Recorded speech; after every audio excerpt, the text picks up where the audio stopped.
El problema es como ponerlo en alguna parte. Hablando primero del corazón, arrancamos la organización estructural del corazón y los vasos sanguíneos. Entonces, de los vasos sanguíneos, ¿cuál es? La túnica íntima, la túnica media y la túnica audentísima. Entonces, ahora vamos a ver que en el corazón las tres capas se corresponden un poco con esto, pero se llaman diferentes y les vamos a llamar así. Esta es la estructura de las túnicas a nivel de los vasos sanguíneos. Y luego la circulación menor y la circulación No hay manera de dejarlo acá. mayor también en esa diapositiva.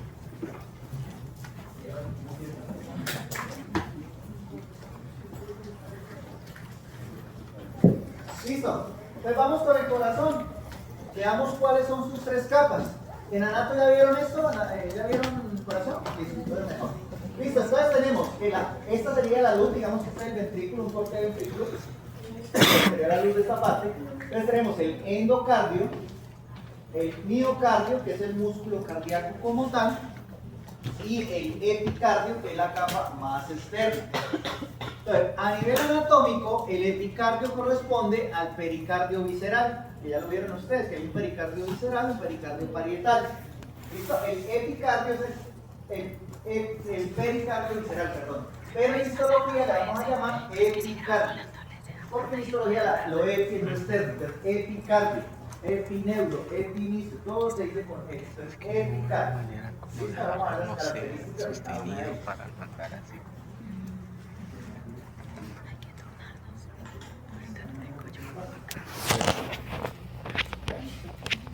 Listo, entonces, el endocardio, que es la capa más interna, ¿sí? Pues esto es túnica íntima, es en los vasos, o sea, correspondería a la túnica íntima de los vasos, pero acá se llama endocardio. El endocardio presenta tres divisiones, o tres subdivisiones. Tenemos el endotelio, que es el borde, ¿sí? El endotelio vascular, que es un epitelio plano simple, su clasificación.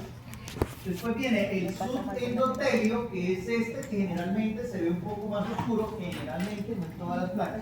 Tiene tejido conectivo denso fibroelástico, acá, y el subendocardio, que es el más ancho y el más pálido, que tiene tejido conectivo laxo. ¿Listo? En el subendotelio podemos encontrar células musculares lisas, en el corazón podemos encontrar músculo liso a nivel del subendotelio. No es tan fácil ver. Acá tenemos la imagen de músculo liso. Ustedes ven el endotelio, que está el subendotelio y el subendotelio liso. Músculo liso que podemos encontrar ahí. Y en el subendocardio, en la parte más ancha, vamos a encontrar las fibras de conducción cardíaca. Anotó todo eso en el carnet. Y con la vida cuando lo presenté. Nuevamente decían fibras de Purkinje y ya ponimos no se están y las fibras de conducción están compuestas por muchas células de conducción cardíaca y vainas de tejido conectivo que las rodean. ¿Listo? ¿Por qué tengo esto de vasos sanguíneos acá en rojo? Pues en el subendocardio, en todo el endocardio como tal, no deben haber, bueno, no se ven vasos sanguíneos, ni nervios, ni tejido adiposo. En el 99.999% no se ve. Pero en el 0,0001% podemos encontrar de una de 200 o 150 muestras. Se puede ver muy raro verlo, pero hay ocasiones en que tanto que trabajo corazón los he visto. Es muy raro. En general no debe haber ni vasos, ni nervios, no puede trabajar.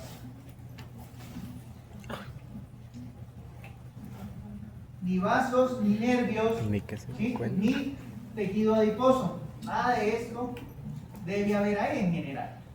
La otra cosa es que el endocardio casi siempre conserva el mismo grosor, mantiene el mismo grosor, no cambia.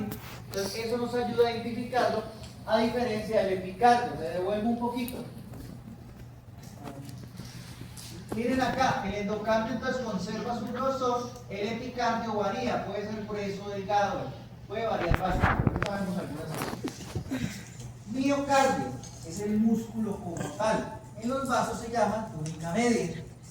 ¿Sí? Entonces es la parte central, la parte más gruesa del músculo cardíaco. Tejido muscular estriado cardíaco. Son los cardiomiocitos comunes o cardiomiocitos de trabajo, son los que se contraen. ¿Sí? Son los que se contraen. Bueno, puede haber tejido conectivo laxo, pero alrededor de los cardiomiocitos, esa parte blanca es el endomicio. Lo único que tiene que es tejido conectivo reticular. El endomicio tiene tejido conectivo blanco alrededor de eso es un cardiomiocito. Sí, tienen aproximadamente 20 metros en los humanos, aproximadamente eso es lo que miden. No, me va a tocar para que me da miedo como que me llame la atención. Por información. ¿Listo? Particularidades regionales. Entonces, a nivel de las Yo estoy grabando. no se dice, auriculares, dice alto. Disculpen un segundo. Esto no les cambia, esto ya bueno, ok, tenemos así. Ya no se dice aurículas, se dice atrio. Salud. Entonces, no lo coloquen ahí porque se me olvidó cambiarlo, lo cambié en otro momento, entonces se me olvidó cambiarlo.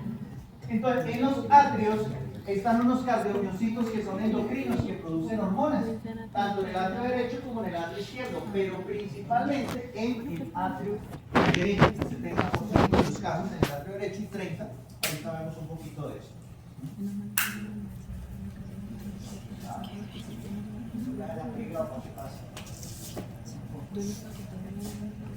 ¿Listo? ¿Por qué no cambió?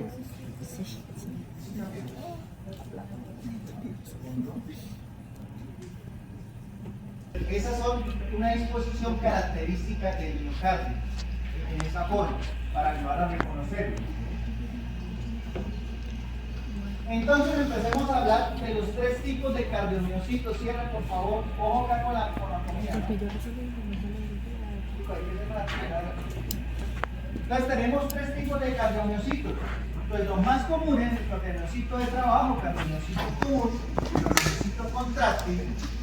Entonces las alargadas 15 micros, pero más o menos hasta 20 micros, hemos estudiado. Su citoplasma es muy eosinofílico, es decir, es muy rojito, sobre todo en las muestras normales por hematocilina y eosina. Y tiene generalmente un núcleo centrado, aunque en ocasiones puede ser binucleado. Hay mucha gente que se está parando. Como es un músculo estriado, el músculo estriado cardíaco presenta esas estrías que ustedes ven acá, acá esas estrías, que son las bandas I o las bandas A de la parte de la contracción. ¿Listo? Y también podemos encontrar los discos intercalares o escaleriformes, que son estas líneas oscuras negras que ven acá. Ya ahorita hablamos un poquito de estos discos intercalares para que sí. Bueno, ahí vamos a la playa. Entonces, los discos intercalares son estos que se ven acá. Entonces, son uniones terminales de los cardiomiocitos. Es decir, este es un cardiomiocito, este es otro cardiomiocito, este es uno, este es otro. Aquí está el disco intercalar. Entonces, los discos intercalares son estas uniones terminales que son muy especializadas y su función es el paso rápido de información entre un cardiomiocito Yo y seguiré otro. grabando hasta que ¿Qué no se dé información? cuenta. Paso de iones, paso del impulso eléctrico que es transmitido por el sistema de conducción eléctrico, y por eso el corazón actúa como un sinciclo. ¿Qué quiere decir eso? Se contrae como una sola célula. Entonces, rápidamente, como una sola célula se contrae gracias a los discos intercalares, que hacen que funcione como un sinciclo. ¿Listo? Bueno, ahí ya les dije esta carreta, se lo dije resumido. Entonces, rápido, flujo rápido de sustancias como iones por el sistema eléctrico. Bueno, los discos intercalares no se deben ver en condiciones normales. Cuando estamos con hematoxilina y eosina, en muestras normales no se deben ver, ¿sí? Pero cuando se observan en estas muestras de tricrómico o hematoxilina y eosina, que son las dos funciones clásicas, quiere decir de que hay infarto. O sea, ellos se expresan o se ven cuando hay infarto. ¿Listo? En condiciones normales nos toca utilizar una coloración inmunohistoquímica como esta, que es desmina, para poderlos observar, que son estos. Entonces, el citoesqueleto de ellos está o su filamento intermedio principal en el citoesqueleto es la desmina. Entonces, por eso utilizamos esa inmunohistoquímica para poderlos observar en condiciones normales. Si lo logramos ver en hematoxilina eosina, como estábamos viendo acá, y como se ven acá, me indicaría de que es una muestra con infarto. ¿sí? Porque lo observamos es ahí, porque la desmina aumenta, no se sabe por qué, y la desmina aumenta y se expresa posterograma. Bueno, eso no le voy a poner tanta cosa esta, entonces tiene un componente transverso, un componente lateral, pero no les voy a preguntar más por eso. Más que todo es que esto hay uniones vial o uniones de hendidura, uniones de intersticio, que son especializadas para poder pasar más que todo la parte eléctrica, aunque iones también se pasan.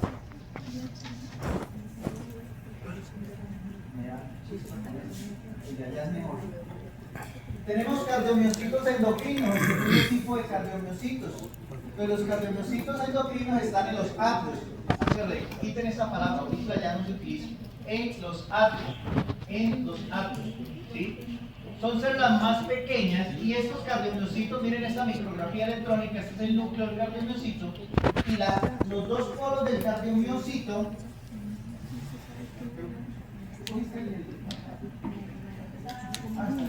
Y los dos polos del cardiomiocito toman una forma como de cono. Entonces, mira, acá tenemos el núcleo, entonces el citoplasma hace esto. ¿Sí? Entonces toma una forma de cono el citoplasma en los dos polos, que es lo que están viendo ustedes ahí en la fotografía. Mire, hace un cono, hace un cono. Y estos cardiomiocitos endocrinos tienen en su interior, esos son los conos justanucleares, pero se llama así conos justanucleares. Esos conos tienen estos gránulos de secreción, que ven ahí, esos negritos, estos gránulos de secreción, o vesículas de secreción, como dice la diapositiva, y produce el péptido atrial natriurético. Esa es la principal sustancia que producen estos cardiomiocitos endocrinos. Péptido atrial natriurético. Hay otras hormonas, ahorita las vemos, como cardiodilatina, cardiospina. Este es el principal. ¿Qué hacen ese péptido? No sé si lo tengan enseguida. Hacia aquí está. El péptido atrial natriurético, ¿qué funciona? Hace una función vasodilatadora por estiramiento de las células musculares atriales. Eso aquí me conlleva a disminuir la presión arterial. Eso es lo que hace. Produce la presión arterial. Entonces, cuando se aumenta la presión arterial, ese aumento de presión arterial es detectado por los vasoreceptores y envía la información al cerebro. Dice, mire, estoy con presión arterial alta. Entonces el cerebro le envía la orden a esos cardiomiocitos para que produzcan el péptido atrial natriurético y me ayuden a disminuir la presión. Gracias a eso, un efecto vasodilatador y comunicamiento de las células musculares. ¿Listo? Bueno, este péptido atrial natriurético dura de 2 a 5 minutos en sangre, más o menos. Esa es la vida media en sangre, 2 a 5 minutos. Tiene otros efectos antihipertróficos y antihidróficos. Activa el péptido en menor medida, pero eso es una de sus funciones también que tiene ese péptido atrial natriurético. Ese fue el primero que se descubrió, el péptido atrial natriurético, ¿sí? Que es en los atrios, pero se descubrieron después otros dos, el péptido natriurético cerebral, que se produce en las células del ventrículo, y el péptido natriurético tipo C, que es en el endotelio vascular y en el tejido nervioso del corazón. Entonces son los tres tipos de péptidos que hay en el corazón. Otras hormonas son la atriopectina, la cardiodilatina y la cardionatrina. Son el menor efecto, el principal es el péptido atrial natriurético, pero son otros tres tipos de hormonas que también se producen. Ya tenemos dos tipos de cardiomiocitos, ¿no? Aquí escuchan. ¿Sí me escuchan bien así hablando normal o le pongo con él?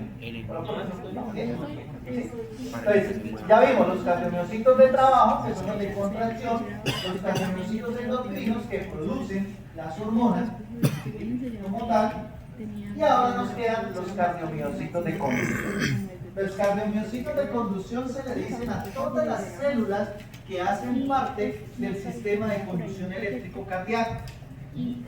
¿Cuáles son los componentes del sistema de conducción eléctrico cardíaco?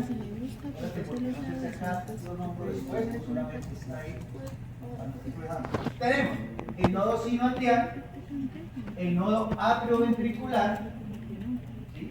el haz o fascículo atrioventricular, con su rama, y las fibras de conducción cardíaca, que son las fibras urinarias. Son los 4 componentes. Hay una discusión muy grande en cuanto a esta parte. Antes se decía que existían los haces internodales entre los dos nodos y para despolarizar también el atrio izquierdo. No se muevan. La última discusión que hay, porque están diciendo, es que ese tejido eléctrico no existe. Eso es lo que están diciendo. Y que supuestamente parte del músculo atrial de los atrios toma una configuración especial como una cadena de ADN y eso es lo que permite comunicarse los dos nodos y hacia el atrio izquierdo. Esa es la teoría que se tiene. ¿Sí? Bueno, eso es lo que estaba diciendo hasta hace poco. Pero yo estudio mucho esto del sistema de conducción y en este momento estamos haciendo algunas muestras precisamente. Imagínate que encontré en unos corazones de bovino a nivel del nodo sinoatrial, está el nodo sinoatrial y cerca están unas células parecidas a las células de conducción cardíaca que supuestamente solo están en el ventriculo. Entonces estamos mirando que de pronto sí existen estos haces. Entonces vamos a ver si hacemos ese estudio. En esas están. Bueno, entonces eso sería. Entonces se le dicen células nodales a las de los dos nodos, células fasciculares a los del haz y las fibras de conducción cardíaca, pero eso es una división que hacen, no se utiliza tanto. Entonces, ¿qué encontramos? Arranquemos. Nodo sinoatrial. Entonces, el nodo sinoatrial en el humano tiene una forma ovoide, bastante grandecito, ¿sí? Sin cápsula de tejido conectivo. Las medidas no se las voy a preguntar, pero eso no se preocupen por las medidas. ¿Sí? Y normalmente la rama del nodo sinoatrial, es decir, la arteria que lo irriga, generalmente está en el centro del nodo. Pero en ocasiones puede estar hacia uno de los polos, como vemos aquí abajo. ¿Sí? Esto es otra muestra, que está en el polo. Es raro verlo en el polo. Normalmente lo vemos en el centro, es una arteria bastante grande que nos ayuda a reconocer, que aquí escucho más duro que algo. ¿Sí? Entonces nos ayuda a reconocer más ese nodo sinoatrial. El nodo sinoatrial tiene bastante tejido conectivo en condiciones normales, se dice que más o menos entre el 45 al 55% del nodo tiene tejido conectivo, fibras de colágeno, y el resto son células. ¿Listo? Entonces, este es el nodo sinoatrial, este sería el nodo sinoatrial. Acá vamos a ver una imagen, este mismo, pero en una tricrómico de Manson. Entonces, este es hematoxilina de eosina, es un poco más pálido que los cardiomiocitos, las células del nodo, ahorita vemos cuáles son. Y estos son los cardiomiocitos de trabajo. Miren que el nodo, este tricrómico de Manson, es específico para tejido conectivo y me lo tiñe de azul. Entonces miren que tiene mucho tejido conectivo en el interior. ¿Listo? Entonces, el nodo sinoatrial tiene dos tipos de células. Las células P, que están cerca principalmente de la arteria, son redondas, tienden a ser muy redondas. También se conocen como células marcapasos. Son las células que se encargan de iniciar el impulso eléctrico. Células P o células marcapasos. Son redonditas y ayudan a transmitir, inician el impulso eléctrico. Bueno, 9.9, ahí están las. Y el otro tipo de células, son las células T, que son alargadas, aquí están en azul, casi siempre están en la periferia del nodo, la mayoría de las veces pueden estar adentro, pero la mayoría de las veces están en la periferia. ¿Cuál es la función de ella? Bueno, tienden a unirse. ¿Cuál es la función de ella? Tomar el impulso producido por las células P y transmitirlo a los cardiomiocitos que están alrededor del nodo. ¿Listo? Para transmitir el impulso hacia esos cardiomiocitos de trabajo que están alrededor del nodo. Esa es la función. Entonces recordemos que las células P son las células marcapaso que inician el impulso eléctrico, son redondas, y las células T son alargadas y ellas cogen el impulso transmitido por las células P y lo pasan a los cardiomiocitos de trabajo. ¿Listo? Entonces, esa es la función. ¿Entendida la función de las dos células? ¿Bien? ¿Listo? Bueno, mi pregunta. Pues continuemos. El nodo atrioventricular. Entonces, el nodo atrioventricular lo encontramos en la unión atrioventricular cerca del seno coronario, ¿sí? En el esqueleto fibroso cardíaco. Entonces, mire, el nodo es este. Este es el nodo atrioventricular. Y este es el fascículo base atrioventricular que arranca. Entonces, los cardiomiocitos, este es el esqueleto fibroso cardíaco. Tiene forma ovoide con una pequeña cápsula de tejido conectivo que lo rodea. Y la rama del nodo atrioventricular, es decir, la arteria que lo irriga, casi nunca se ve, es difícil observarla y se ve más o menos por ahí a este nivel cuando se logra ver. Es difícil observarla, ¿por qué? No se conoce exactamente cuál es, pero ella existe.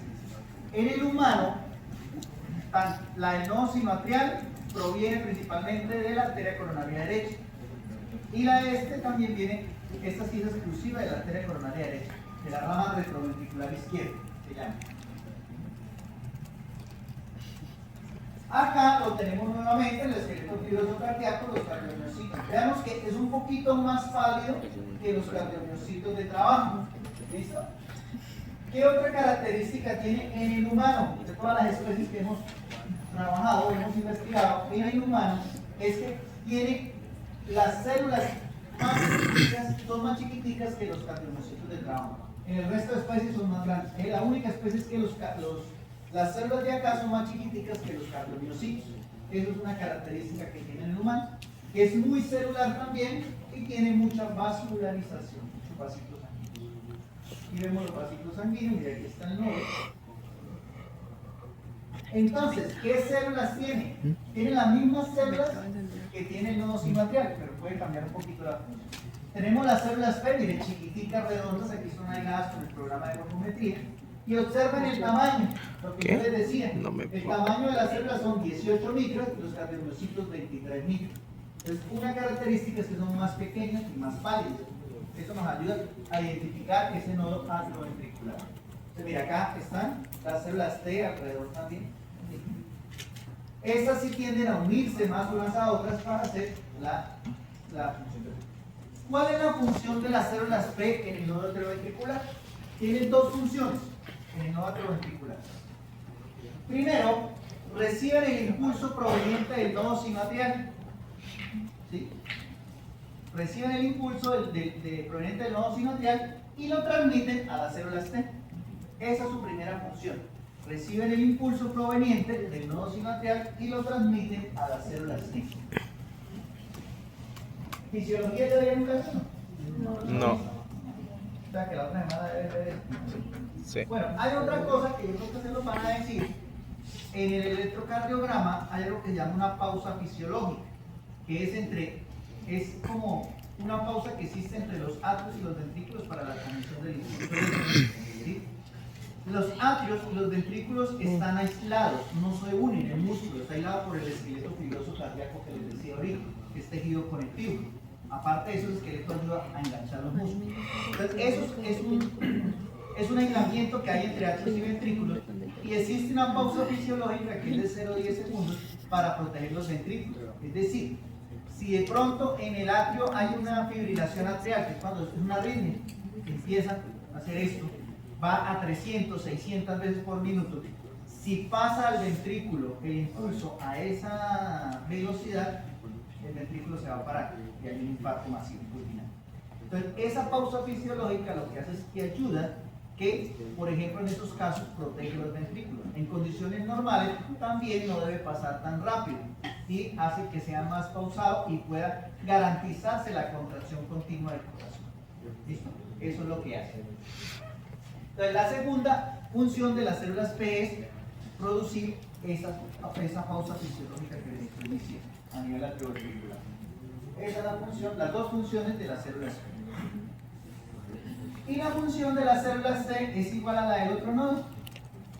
¿Sí? Tomar el impulso de las células P y pasarlo a los cardiomiocitos. Es la misma función. Lo que pasa es que cada uno pues en el nodo corresponde. Por eso también le llaman células transicionales. Una cosa que se me olvidó decirles. Estas células transicionales en los dos nodos tienen características morfológicas de las otras dos células. Es decir, un 50% tiene características de células P y un 50% de cardiomicitos. Pero también le llaman transicionales, o sea, morfológicamente tienen esa característica. ¿Sí? Se parecen, la mitad de ellas se parece, la mitad de cada célula se parece a la célula P y la otra mitad se parece al cardiomicito de trabajo. ¿Viste? Una característica que tiene, se me olvidó decir. Bueno, entonces aquí tenemos el nodo que lo estábamos viendo, es la misma muestra de hematocilina y el tricrómito, y este es el haz o fascículo atrioventricular. En el humano se caracteriza porque parece un cordón, ¿sí? O como si fuera un tubo, como si fuera esto. ¿Sí? Es muy empaquetado, las células están muy unidas y bien espichaditas, muy celular, y va así como en un tubo, ¿sí? Se meten como en un tubo. Hay un espacio a nivel de ese esqueleto fibroso cardíaco por el cual pasa el fascículo atrioventricular. Entonces, posiblemente por eso es que toma esa forma de tubo, para poder atravesar e ir hacia los ventrículos a nivel del septo interventricular. Entonces, toma esa característica. No les voy a preguntar medidas, no les voy a preguntar nada de esto. Las coloqué, ¿sí? Porque es de estudios que hemos hecho, pero no les voy a preguntar nada de esto. ¿Listo? Bueno, esto es que a veces también se hacen técnicas para poder determinar, y la adesina que vimos ahorita en los discos intercalares también nos sirve para poder ver las células o apreciar no las células del fascículo. Lo que sí es que nosotros en los estudios hicimos un aporte, vamos a hacer un artículo publicado de esto, un aporte en el que dimos que habían dos grupos hay dos grupos a nivel del fascículo atrioventricular en cuanto a especies. En el grupo 1, en el que está el humano, está el perro, está el gato, tiene células pequeñas, abundantes y pocas fibras de tejido conectivo, fibras coláneo. Y en el grupo 2 son animales como los cerdos, las vacas, los caballos, las ballenas, ¿sí? En el cual las células son grandotas y abundantes fibras de tejido conectivo o fibras de coláneo. Entonces, ese es un aporte que nosotros hicimos, al respecto. ¿Listo? Entonces, no vamos a decir más del fascículo atrioventricular. Fibras de conducción cardíaca, que es la parte final de ese sistema de conducción. ¿Sí? Entonces, las fibras de conducción cardíaca en el humano siempre están en su endocardio y se dice que son levemente más pálidas que los cardiomiocitos. Nosotros tuvimos muchos problemas porque a veces se parecen mucho el color, miren, es casi igual. Entonces nos tocó utilizar tinciones especiales para poder identificar. A veces la posición nos ayuda. Lo otro que por experiencia es que los núcleos de las células de conducción cardíaca son más grandes que los de los cardiomiocitos. Eso sí pude observar, ¿sí? Son ovaladas, aquí sale otra imagen de las células donde están más. Bueno, miren acá cómo se parece. Estas son las células de conducción dentro de las fibras y estos son los cardiomiocitos. Entonces es un poco difícil a veces identificar. Bueno, encontramos que esas fibras de conducción cardíaca se encuentran en mayor cantidad, son más gruesas en la región septal de los ventrículos. En esa región septal, o sea, hacia el septo, es donde están en mayor cantidad y son más gruesos. Bueno, y más hacia el ápice, en el tercio medio que el ápice, perdón, son más gruesos. ¿De qué nos sirve esta información? Entonces, por ejemplo, a nivel de clínica, cuando hay una arritmia dependiente de fibras de conducción cardíaca, porque lo hay, tienen que quemar esto, se llama ablación cardíaca. Entonces es un electrodo que meten por vía sanguínea y ellos tienen que empezar a buscar dónde está. Entonces esto nos ayuda a que primero podemos irnos a la región septal, que posiblemente lo vamos a encontrar ahí más fácilmente, ¿sí? Las fibras que nos están dañando, que nos están produciendo esa arritmia. Es otra cosa que también podemos encontrar. Estos gráficos los hizo el profe Yesito, el dibujante. Ya lo conocen. Bueno, entonces, las fibras de conducción cardíaca son importantes, como les decía ahorita, en la generación de arritmias ventriculares, como la taquicardia ventricular y la fibrilación ventricular. Esta es taquicardia ventricular y fibrilación ventricular. Listo, tanto en humanos como en animales. Esas fibras de conducción cardíaca, para transmitir el impulso hacia los cardiomiocitos de trabajo, lo hacen a través de unas uniones GATT. Les había dicho anteriormente los discos intercalares que son especializadas para transmitir la parte lenta. ¿Listo? Entonces, ese acoplamiento eléctrico entre la fibra de conducción y el miocardio es regulado por unas proteínas que se llaman las conexinas. Ellas regulan esa transmisión o esa unión entre las células de conducción cardíaca y los cardiomiocitos de trabajo. Entonces, a nivel del nodo sinoatrial, del nodo atrioventricular y del fascículo atrioventricular, la principal conexina que está haciendo esta regulación es la conexina 45, CX45. En las fibras de conducción cardíaca es la conexina 40. Y en el músculo, bien sea atrial o ventricular, la conexina 43. ¿Listo? Entonces son los tres tipos de conexinas que nos regulan estas uniones, que son las que vamos a ver a continuación. ¿Sí? Listo, claro. Entonces, nodo sinoatrial, nodo atrioventricular y fascículo atrioventricular, conexina 45. Fibras de conducción cardíaca, conexina 40. Y el músculo, bien sea atrial o ventricular, conexina 43. Estas son las tres conexinas que nos regulan esa transmisión del impulso hacia los cardiomiocitos de trabajo.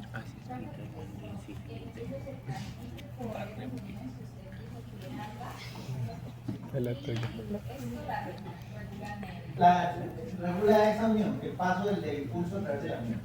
¿Listo? Vamos a ver entonces los tres tipos de uniones. Ahora, entonces la primera de ellas, el contacto a través del cuerpo celular. Entonces, acá tenemos las fibras de conducción, aquí tenemos los cardiomiocitos de trabajo.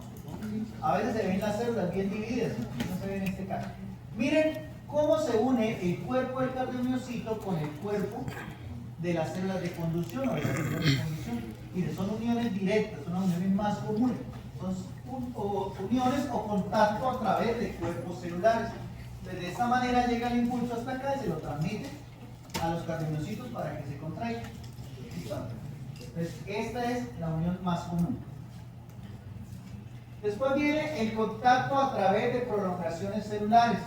Entonces tenemos las fibras acá, los cardiomiocitos acá, y de las fibras sale una colita que hace contacto con los cardiomiocitos, una extensión, una prolongación, contacto a través de una prolongación. Te sale la colita, contacta acá o contacta acá, ahí tiene dos contactos. Qué raro ver dos contactos, generalmente en este tipo es uno solo, pero en esta foto pues quedó bonito porque se ven los dos. ¿Listo?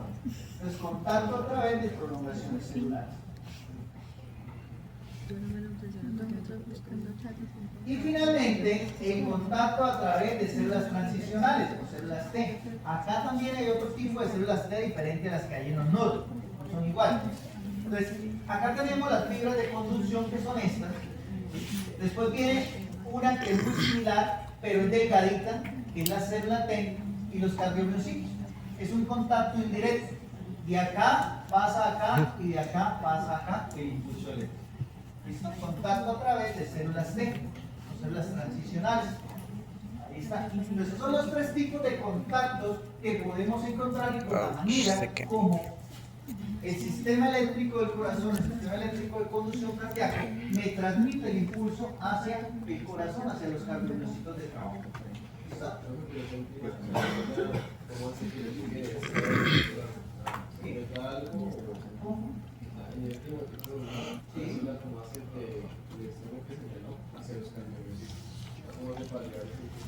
O sea, llega el impulso hasta acá y por reacciones químicas se lo pasa a las células T, similar a lo que veíamos en los nodos.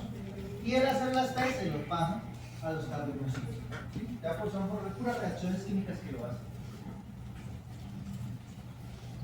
En humanos encontramos que hay un 10% de estas uniones, principalmente en el APE, es donde más también es un contacto a través de cuerpos celulares.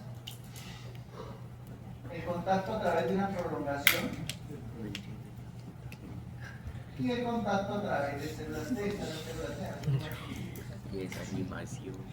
Esas tres son humanas. Pues con eso terminamos esa parte de los tres tipos de cardiomiocitos y cómo se conjugan entre ellos, cómo juegan entre ellos. ¿Listo? Entonces ya un poco en la parte más mecánica, ya hablando del músculo cardíaco, vamos a la parte mecánica. Dice que el corazón, bueno, es que este no es músculo, entonces esto cambia un poquito. En el corazón hay algo que es los túbulos T, que es lo que transmite el impulso, cuando llega el impulso nervioso, y me despolariza la célula como tal, hacia el interior de la célula se transmite ese impulso nervioso por los túbulos T. Y en el músculo cardíaco son mucho más grandes que en el músculo esquelético. Son 2 veces y media el tamaño que hay en el esqueleto. En el corazón, lo van a ver en fisiología, hay un potencial en meseta. ¿Alguien tiene un papelito o un pañito o alguna cosa para hacer? No, no por no dejar grabar el karma. Ah, eso sí. Sí, lo dan por todo.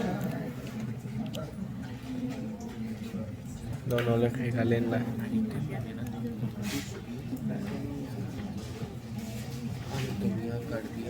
Y ya nos miramos bastante los que antes eran la otra vez se nos dijo que se puede utilizar como como el vital, que le puso ahí una opción y va a coger. Entonces, a nivel de los dos músculos, tenemos la parte de la despolarización. El músculo esquelético de esta manera la gráfica y el músculo cardíaco de esta manera la gráfica. ¿Listo? Entonces, en el músculo esquelético se despolariza e inmediatamente se repolariza. ¿Esto a qué me conlleva? A que me puede producir, si hay una entrada masiva de estímulo, me puede producir un agotamiento o una contracción sostenida, me produce un agotamiento de la fibra muscular, ¿sí? Que es lo que las contracturas. Se puede parar de cierta manera, aunque no lo hace el músculo de funcionar, deja de funcionar. El músculo cardíaco él no se puede dar el lujo de pararse. Entonces, él tiene un potencial en meseta. Hace una despolarización, pero no se repolariza inmediatamente, sino que hace una medio pequeñita repolarización, ¿sí? Y se mantiene en el tiempo con la gran cantidad de entrada de calcio. Eso lo van a ver en fisiología, no me voy a meter tanto porque eso es de fisiología. ¿Listo? Y ahí después sí ya se repolariza totalmente. ¿Qué me garantiza eso? Que el músculo no se va a parar, porque el músculo cardíaco no se puede parar porque nos morimos. ¿Listo? Entonces, en la célula cardíaca o en el músculo cardíaco, hasta que un impulso no termine, no permite que arranque el otro. Entonces, eso me garantiza. Cambio acá no. Aquí mientras va uno puede entrar otro de una vez. Entonces, por eso es que se puede producir eso que decíamos, esa contracción sostenida y el agotamiento de la piel. Acá no se puede permitir. Y principalmente es por la entrada de calcio, pero que tenemos lo demás en fisiología. Tiene gran cantidad de mitocondrias, más que el músculo esquelético, eso sí. Entonces vamos a ver este video donde me muestra cómo es. This animation sequence will provide an overview of normal cardiac structure and physiology, along with a review of the process of excitation-contraction coupling in the heart. The myocardium is comprised of cardiac myocyte and non-myocyte cells. Cardiac myocyte.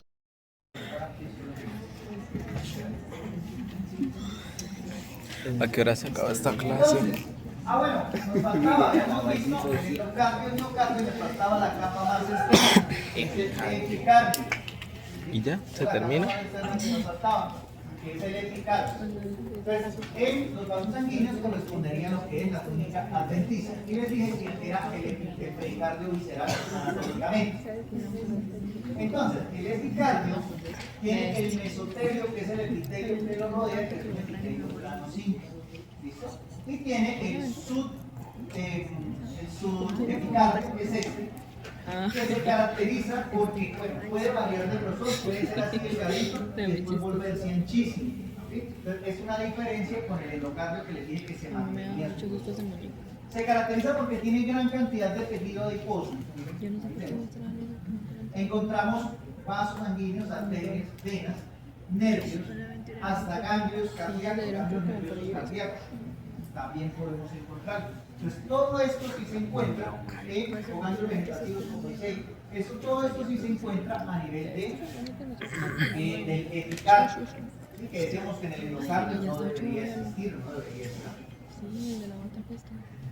El esqueleto fibroso cardíaco, pues lo que yo les decía, es el aislamiento del tejido conectivo que hay entre atrios y ventrículos.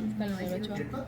Esta muestra es una muestra que se hace sagital para poder obtener el nodo atrioventricular. Entonces vemos, mire, este es el músculo del atrio, ¿sí?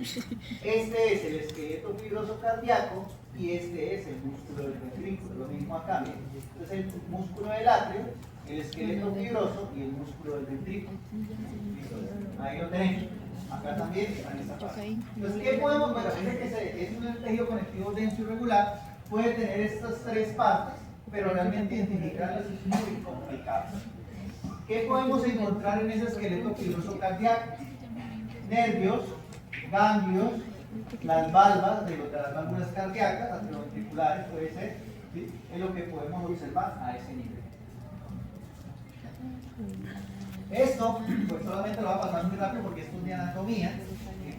Encontramos que la irrigación, tenemos una arteria coronaria derecha, esto es son de cerdo, el trabajo que hemos realizado acá. Tenemos la arteria coronaria derecha, que en humanos se divide en la rama interventricular posterior y en la rama retroventricular izquierda. A partir de esta rama, esto no lo voy a preguntar, a partir de esta rama es que sale la rama del nodo atrioventricular. Por este lado, esta es la rama del nodo sinoatrial. La primera ramita profunda es esta en la rama del nodo sinoatrial. En humanos es por este lado. Ahí la tercera coronaria también. ¿Qué escribes? Ah, mire, la rama del nodo atrioventricular es esta. Rama del nodo atrioventricular, rama del nodo sinoatrial. Miren, esta es la rama del nodo atrioventricular que sale de la retroventricular. Esa es la ramita del nodo. La arteria coronaria izquierda, muy corta, se divide en la rama interventricular anterior y en la rama circunfleja. Unas dos ramas que se dividen, a veces hay una diagonal. Y generalmente podemos encontrar una anastomosis en el apes cardíaco, que es ese atramado tan bonito que hay entre las dos interventriculares. Entre las dos interventriculares podemos encontrar sus protectivos. Ahí viene. Tapona la rama interventricular anterior, que es la que más sufre de taponamiento. Entonces le llega por el otro lado sangre y evita que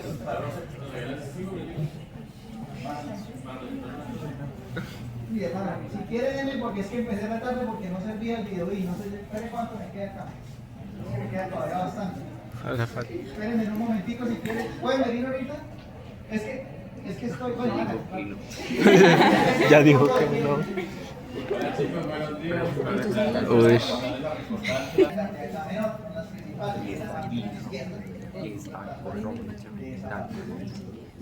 En cuanto a la dominancia coronaria, entonces tenemos dominancia coronaria derecha, ¿sí? Donde se forma la interventricular posterior y gran parte va a ser el ventrículo izquierdo. La dominancia izquierda, donde esa rama es producida por la circunfleja, y la codominancia o balanceada, estos tipos de dominancia.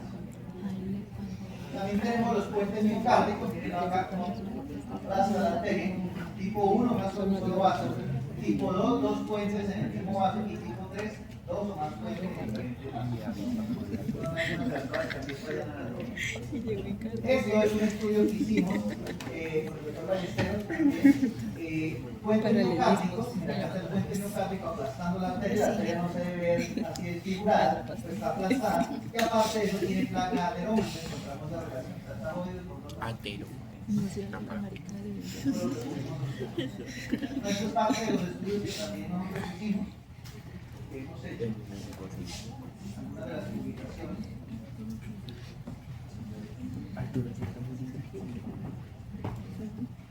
Este es el de dominancia coronaria. Una de microscópico entre el puente miocárdico y la placa aterómica. Entonces vamos a la parte de arterias. Entonces ya vimos todo lo que es corazón, ahora vamos a los vasos sanguíneos. Entonces tenemos las arterias, son las que transportan la sangre desde el corazón hacia el dominio de los capilares, el dominio microvascular. Las arterias se clasifican en tres: arterias grandes o elásticas, como la aórtica pulmonar, arterias medianas o musculares, que es una mayoría, las arterias pequeñas y arteriolas, perdón, pues, arteria grande, una arteria mediana y las arteriolas. Son los tres tipos de arterias que tenemos a ese nivel. Entonces vamos a empezar a ver ellos. Las arterias grandes o elásticas se consideran arterias de conducción. ¿Le subimos a esto? ¿Mucho frío? ¿Le da puesto el cielo porque está? ¿Está bien?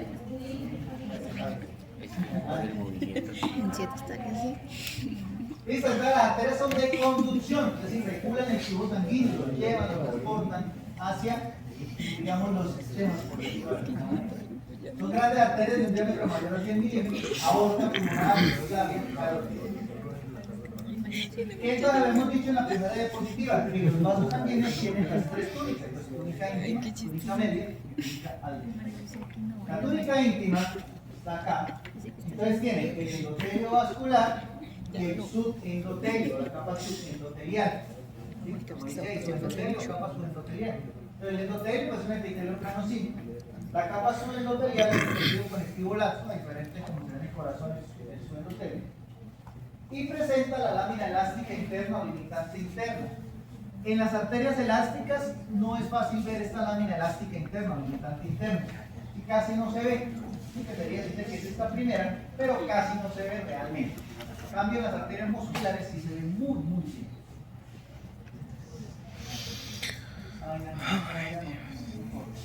La túnica media, entonces la túnica media es muy gruesa. Es túnica íntima, túnica media, túnica adventicia. ¿Sí? Dice que 50 a 60 capas de membranas fenestradas elásticas. Entonces no tiene células musculares como tal, perdón, no tiene músculo liso como tal, células musculares no tiene músculo como tal, sino está compuesto por membranas fenestradas elásticas. No pueden ser fibras elásticas porque no las vemos. Las membranas están formadas por fibras, pero no las vemos, lo que se ve es la membrana.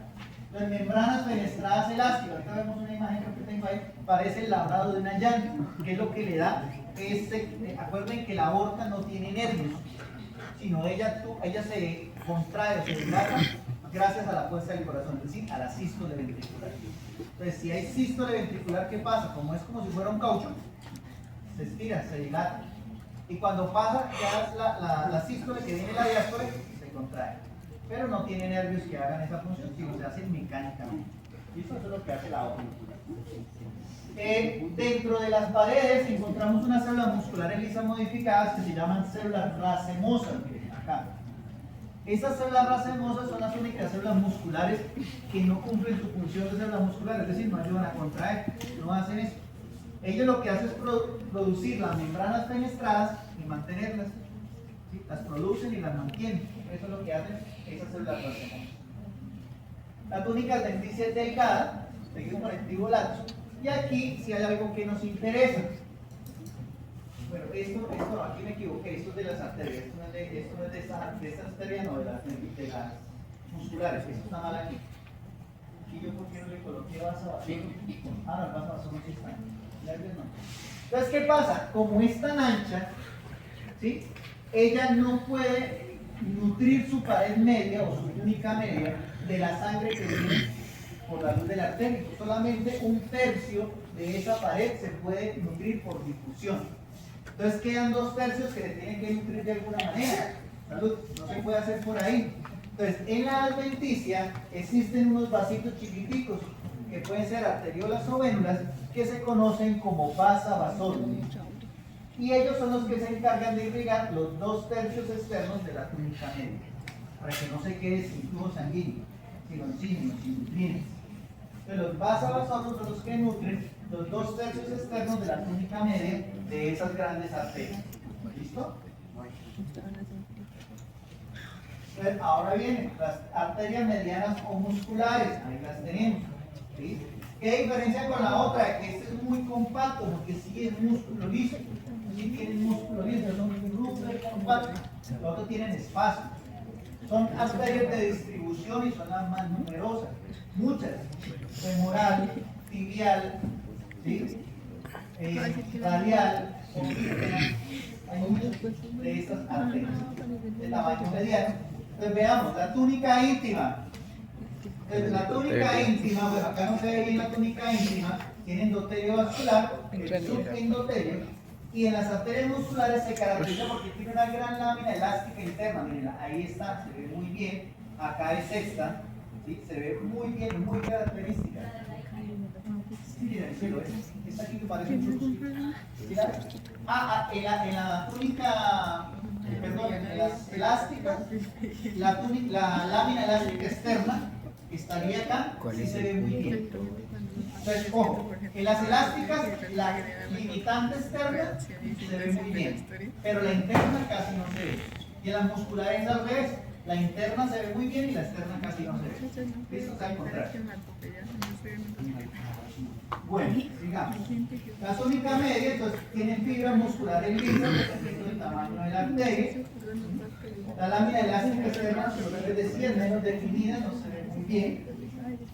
Y la túnica adventicia es del mismo grosor que la túnica media, más o menos.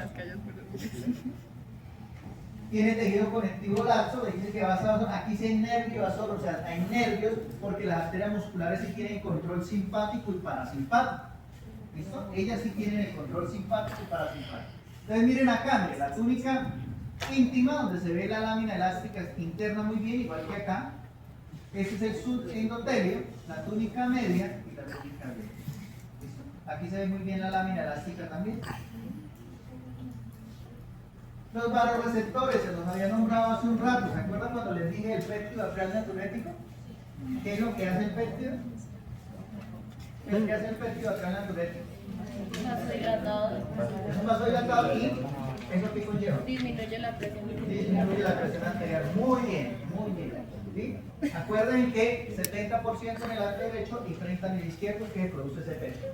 Entonces, estos señores, los varoreceptores, que son a ver, ¿dónde están? Por aquí están, por aquí. Bueno, el cuerpo carotidio, el cuerpo aórtico y el seno carotidio, ahí están los tres, son los que detectan esos cambios en la presión. Son como los sensores. Y ellos le mandan la información al cerebro y le dicen, mire, estoy mal, tengo hipertensión, tengo hipotensión, ayúdenme a controlar esto. Entonces, ellos son los sensores que le informan al cerebro. ¿Listo? Son en las arterias, seno carotidio, cuerpo carotidio y cuerpo aórtico. Son esos tres sensores que me detectan esos cambios en la presión arterial. ¿Listo?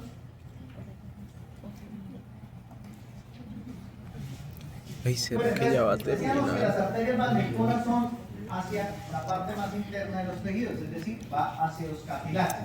Entonces tenemos acá, miren esta imagen, aquí tenemos las arterias que van pasando hasta que llegue a metaarteriolas, lo pasamos al lecho capilar y ahí salen las vénulas a las venas para hacer el drenaje. Entonces lo que vamos a ver es esta parte. Pues, vienen de menos de 10 micras hasta 30 o 40 micros de diámetro, los más grandes que vamos a ver cuáles son. Su función, el intercambio gaseoso entre sangre y tejidos. Pero no solamente el intercambio gaseoso, ¿qué más intercambian? Muy bien, muy bien. También intercambian nutrientes. No tienen túnica media ni adventicia, solamente tienen células endoteliales, ¿sí? Células endoteliales y algunos presentan pericitos. Vamos a ver qué son los pericitos. Entonces, los pericitos son células musculares lisas modificadas que se encuentran, no sé si después lo tengan, que se encuentran en algunos capilares y en las vénulas postcapilares. ¿Sí? Solamente en esos vasos se encuentran. Y lo que ayudan es a que estos vasos se contraigan y regulen el flujo sanguíneo a través de ellos. ¿Listo? Porque tampoco tienen nervios, no tienen nada de eso. Entonces, la célula endotelial, bueno, son aplanadas generalmente, y el núcleo se protruye hacia la luz. Nosotros decimos cuando vemos en histología en las placas, en esos vasos más pequeños, el endotelio se ve como si la célula endotelial estuviera sacando la cola hacia la luz, sacando la colita hacia la luz, se ve así. Entonces hacia la luz se ve como redondita, ya los más chiquiticos. Luego dice que se va protuyendo hacia la luz. A ver, esto acá. Bueno, en el endotelio existen estos que son los cuerpos de Weyberg para la derecha. Entonces, estos producen el factor de coagulación, factor 8 de coagulación, ¿sí? Controlan eso, el factor 8 de coagulación, que es el que evita que se produzca que la sangre, o sea, que no haya esa coagulación, se llama hemofilio. No sé por qué se llama así. Sigue hablando, ¿no? Entonces, como viajando. Entonces, la hemofilia, entonces eso es lo que se controla. Sí, El factor 8, entonces, estos cuerpos son los que producen ese factor 8 que evitan la hemofilia. ¿Listo? Aparte de eso, el endotelio como tal es el gran productor del óxido nítrico. Y ese óxido nítrico es el que evita o el que permite que el flujo sanguíneo llegue o se perfunda mejor los órganos. ¿Sí? De que no haya un taponamiento, de que no haya tanta formación de placa de ateroma. Todo eso es protectivo. Y los pericitos, yo pensé que no los tenía y sí los traje. No, los pericitos, no son los periostrales, los galos capilares, que no hacen los ahí. Los galos con el endotelio, son células contráctiles que controlan el flujo sanguíneo. Eso es un pericito, tiene una forma de media luna, bastante grande, tiene sus pies que envuelven al capilar, que son útiles para transmitir sustancias. Yo no sé qué vale, guapo. ¿Qué más le digo? Ya todo esto ya la verdad. Bueno, tiene gránulos de actina y miocina, que son células contráctiles, por eso tiene gránulos de actina y miocina. ¿Qué tipos de capilares tenemos? Tenemos 3 tipos de capilares. Capilares continuos, capilares fenestrados y capilares sinusoidales. Son los 3 tipos que tenemos.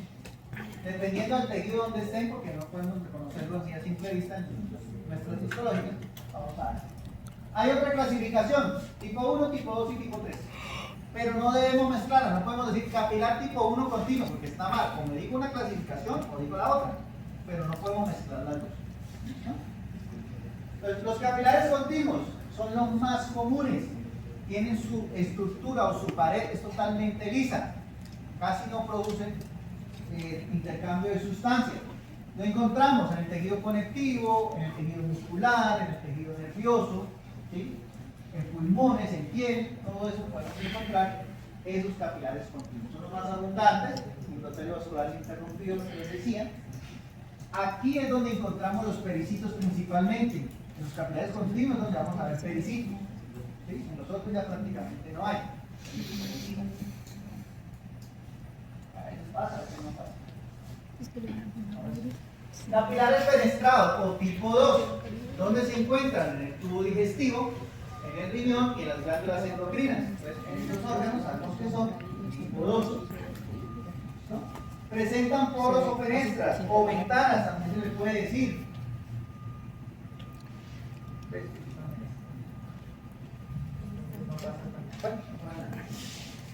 Membrana basal continua y pocos tienen pericitos, casi no se encuentran pericitos en este capilar. Y finalmente los capilares sinusoidales, prácticamente la pared está abierta, casi no tienen pared, algunas células endoteliales, y eso se necesita, y ellos toman la forma del órgano donde están, son los más grandes, hasta 40 micras. ¿Sí? Por ejemplo, en el hígado, en la médula ósea, en el vaso, están esos capilares. Se necesita que la sangre que va a través de ellos tenga un contacto muy rápido y muy directo entre las células que están por ahí, en este caso, los hepatocitos en el hígado, para que esos hepatocitos desintoxiquen lo que viene por la sangre. Entonces, por eso se necesita un contacto muy rápido. ¿Listo? En la médula ósea, pues para la producción de células sanguíneas, salgan rápido hacia el torrente sanguíneo también. ¿No? Bueno, esos no están por diagrama. Bueno, terminamos capilares. Acá ahora seguimos las venas, entonces transportan la sangre desde los lechos capilares hasta el corazón para devolverlo. Es la sangre sin oxígeno, desoxigenada. Aumenta el calibre de aproximación del corazón. Hay más venas que arterias, pero generalmente van pareadas. Ejemplo de una vena que no tenga su homólogo en arterias.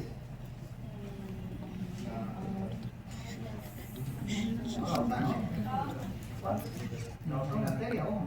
¿Es cuál? Las claves. Las clavias, las cavas, la ácidos. No, tampoco. Entonces hay más venas que arterias. ¿Listo? Diferencias con las arterias. Las venas son de mayor calibre, pero son amorfas, no tienen una forma, por lo tan delgada que es su pared, están así como todas torcidas, como con puros pliegues. Una característica peor definida, que dice acá, ya voy a hablar de eso. Hay tipos pequeñas, medianas y grandes. No, lo que les voy a decir no siempre se cumple. Pero por ejemplo, las venas después de la muerte casi siempre quedan llenas de sangre. Y las venas, las arterias se desocupan, pero no siempre se cumplen. Ayuda, pero no siempre se cumplen. ¿Listo? Esto, dispositivo antirretorno, válvulas venosas. Estoy buscando una imagen que tenía hace muchos años y no la puedo encontrar, no sé quién la hizo, pero voy a tratar de hacer acá. Y yo estoy pegando con esto precisamente en este momento. Ya llevo demasiado tiempo de vida. No debería estar aquí. Así de que tanto tiempo. No voy a sentar. Digamos que esta es una pierna de ustedes. En las piernas tenemos esas válvulas venosas antirretorno. ¿Sí? Las tenemos en las piernas, los brazos no las necesitamos, en las piernas las tenemos. Entonces, ¿qué pasa? Esas debemos cuidarlas. Porque si se nos dañan, empezamos con edemas, empezamos con problemas vasculares. Entonces, yo debería haberme sentado hace rato, porque ya llevo por 2 horas y media aquí de pie. Y eso no lo debemos hacer. ¿Sí? Porque se van dañando estas válvulas. Entonces, ¿qué es lo que pasa? Cabeza y brazos no hay problema porque por gravedad llega al corazón, ¿cierto? La sangre. Pero de aquí abajo no tenemos gravedad. Entonces, de alguna manera tenemos que mandar la sangre. Entonces, la sangre en las piernas se hace como si fuera el ascensor en un edificio. Es lo que les estoy colocando. Digamos que aquí tenemos los pies, ¿no? Pero vamos a hacer esto. Digamos que estos son los pies, donde arrancan las venitas. Entonces, ¿qué pasa? Se contraen las venitas ahí en los pies. Entonces, mandan la sangre y esta válvula se abre y permite el paso. Llega acá al segundo piso y se cierra otra vez. Esta está cerrada. Después se contrae esta, manda la sangre acá, se abre, llega hasta acá la sangre y vuelve y se cierra. Y de esa manera son esas válvulas antirretorno. Va comprimiendo, va pasando un pisito, al otro pisito, al otro pisito, hasta que finalmente llegan a la cava y la cava inferior lo lleva hasta acá. ¿Listo? Entonces, como si estuviéramos subiendo en un ascensor en un edificio. ¿Entendido qué? ¿Cómo es? Entonces, esto debemos cuidarlo y debemos sentarnos. No digo que yo estoy pecando por eso en este momento. Llevo demasiado tiempo de pie. No debería. Hay que cuidar mucho las válvulas de la venas. Voy a mirar Open Chat.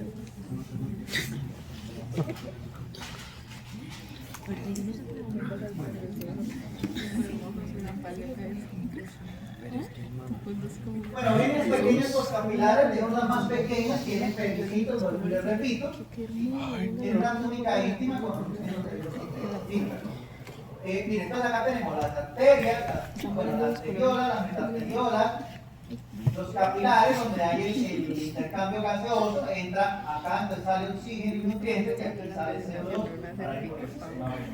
¿Sí? Esa es la manera con la que, mire, las venas no tienen forma. Las venas musculares hasta 0,1 milímetro, perdón. La túnica media, 1 o 2 capas de fibra musculares lisas. La mediana hasta 10 milímetros, generalmente son las que tienen las válvulas. La túnica íntima, lo único es que la media va aumentando un poquito más y la adventicia también va aumentando un poquito más. Y la adventicia generalmente es más gruesa que la media, en este caso, la adventicia. En las grandes, es lo mismo, las capas ya aumentan, ¿sí? Y el resto es prácticamente lo mismo. Finalmente llegamos a los linfáticos, que es como un sistema paralelo a ese sistema vascular. Entonces son unidireccionales, circulación abierta, inician como capilares linfáticos ciegos, es decir, como una lombricita, y lo que hacen es chupar el exceso de líquido tisular.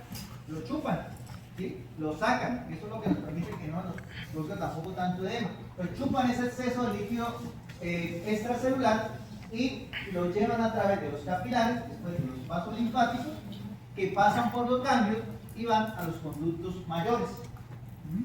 En endotelio, una membrana basal discontinua también.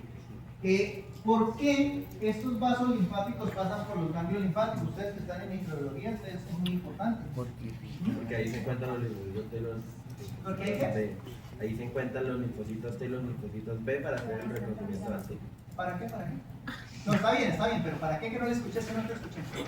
En los ganglios se encuentran los linfocitos T y los linfocitos B para que en el líquido se haya algún antígeno que pueda reconocer.